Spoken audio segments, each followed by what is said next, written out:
Welcome to our YouTube channel. അപ്പം ഞാൻ homeworks ഒക്കെ എഴുതി കഴിഞ്ഞു. അപ്പോൾ എനിക്ക് രണ്ട് ടെക്സ്റ്റ് ബുക്ക്സ് എന്ന് വെച്ചാൽ ഇംഗ്ലീഷിൻ്റെയും മലയാളത്തിൻ്റെയും ടെക്സ്റ്റ് ബുക്കും പിന്നെ നമുക്ക് ഹോംവർക്ക് ബുക്ക് എന്ന് പറയുന്ന ഒരു സംഭവമുണ്ട്. അപ്പം അതിനും ബൈൻഡ് ചെയ്യണമായിരുന്നു. ഹോംവർക്ക് ബുക്ക് ഞാൻ കാണിച്ചു തരാമേ. ഇതാണ് നമ്മുടെ സാധനം. ഇതിൻ്റെ ഉള്ളെന്ന് പറയുന്നത് ഇതേ കണക്കാണ് ഇരിക്കുന്നത്. ഹോംവർക്ക് തീയതി എന്ന് വെച്ചാൽ ഹോംവർക്ക് തന്ന തീയതി, ഏത് വിഷയം, പിന്നെ എന്താണ് ഹോംവർക്ക്, എന്താണെന്നല്ല ഏതാണ് ഹോംവർക്ക്, പിന്നെ ഏത് ബുക്ക്, പിന്നെ റെഫറൻസ്, സബ്മിറ്റ് ചെയ്യേണ്ട ഡേറ്റ്, പിന്നെ ചെയ്തു എന്ന് പറയുമ്പോൾ അമ്മേരെ ഒപ്പും. അപ്പോൾ ദേ 1 പേജ് ഇത് കഴിഞ്ഞു, പിന്നെ ഇത് കഴിഞ്ഞു, ഇത് കഴിഞ്ഞു. ഇതുമായിരുന്നു നമ്മുടെ ഇന്നത്തെ ഹോംവർക്ക്. അപ്പം 3 ഞാൻ ചെയ്ത് കഴിഞ്ഞിട്ടുണ്ട്. അപ്പം ഇതാണ്. അപ്പോൾ ഇതിനൊക്കെ ബൈൻഡ് ഇട്ടുകൊണ്ടിരിക്കുകയാണ്. അപ്പം ഞാൻ കരുതി നിങ്ങളെയും കൂടെ കാണിക്കാം. അപ്പം നമുക്ക് കണ്ടാച്ച് ഹൈ പറയൂ. ഇത് അമ്മയുടെ ബൈൻഡ് ഇട്ടുകൊണ്ടിരിക്കുന്നുണ്ട്. ഇത് മലയാളം ടെക്സ്റ്റ് ബുക്കാണ്. നെയിം സ്ലിപ്പിൽ പോയി എടുത്തിട്ട് വരാം. അപ്പോൾ നമ്മൾ നെയിം സ്ലിപ്പ് എടുക്കാൻ പോവാണ്. കേൾക്കാൻ പറ്റുന്നതുകൊണ്ട് എനിക്ക് അറിയാൻ വയ്യ, കാര്യം ഇവിടെ നല്ല മഴയുണ്ട്. അപ്പം അമ്മാമ്മയും മുത്തശ്ശിയൊക്കെ ഇവിടെ TV കാണുന്നുണ്ട്.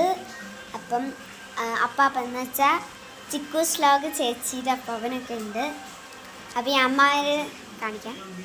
ഹായ് അമ്മാമ്മ. അപ്പോൾ ഇനി നമ്മൾ 3 നെയിം സ്ലിപ്പ് എടുത്തിട്ടുണ്ട്. ഇനി നമുക്ക് അങ്ങോട്ട് പോകാം. അപ്പം ഞാനിവിടെ വന്നിട്ടുണ്ട് കേട്ടോ.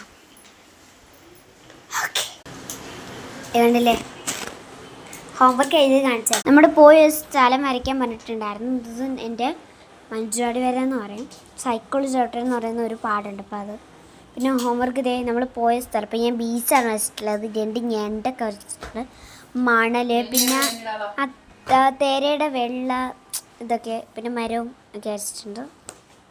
പിന്നെ അപ്പോൾ അമ്മ 2 ടെക്സ്റ്റ് ബുക്കിലും ബൈൻഡൊക്കെ ഇട്ടിട്ടുണ്ട്. അപ്പോൾ ഞാൻ ഒട്ടിക്കുന്നുണ്ട്. ഇപ്പോൾ കാണിച്ചു ഞാൻ നെയിം സ്ലിപ്പ് ഒട്ടിക്കുന്നുണ്ട്, അത് കാണിച്ചു. അപ്പം ഇത് നമ്മുടെ ഞാൻ ഈ ഒരു നെയിം സ്ലിപ്പാണ് എടുത്തത്. ഇത് ഏതാ മലയാളമാണ്. അവിടെ നമ്മൾ പതുക്കെ ഇങ്ങനെ ഫീൽ ചെയ്യാണ്. എനിക്ക് നഖമൊന്നും ഇല്ല, അതുകൊണ്ട് ഇളവാണ് പ്രശ്നം.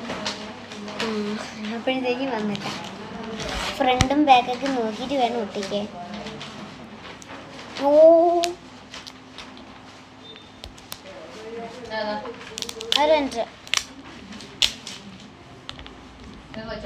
നമ്മുടെ ഹോംവർക്ക് ബുക്കൊക്കെ ചെയ്ത് വെച്ചിട്ടുണ്ട്.